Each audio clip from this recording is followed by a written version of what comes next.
আমি বিয়া করলাম ময়মনসিং আর আমার শ্যালক বিয়া করলো টাঙ্গাইল। আমিও প্রেম করে বিয়া করলাম, আমার শ্যালকও প্রেম করে বিয়া করলো, কিন্তু মাঝখান থেকে কোন জায়গায় আমার লস হইলো জানেন? আমি আমার শ্যালকের বিয়ার দাওয়াতটা খাইতে পারলাম না। তুমি যে আমার বিয়ার দাওয়াতটা দিলা না, এই যে বিয়াটা যে কইরা নিয়ে আইলা। ভাই আমি তো আমার নিজের বিয়ের দাওয়াত খাইছি না, অনুষ্ঠান করি নাই তখন। অনুষ্ঠান করলে অবশ্যই দাওয়াত আমি পাইবা। হইলাম তার বড় দুলা ভাই।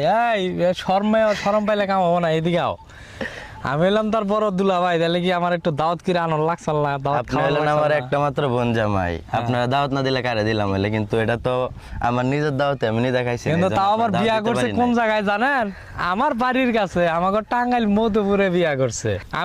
আমি কোনো কিছু জানি না যে আমার শালায় এই টাঙ্গাইল মধুপুরে বিয়া করছে। ওই যে ঘন ঘন যে গেছে আমাদের বাড়িতে কি এর লিগে আমি তার তা জানি না, কিন্তু ভিতরে ভিতরে যে পিরিত করতেছে এটা কি আর আমি জানি?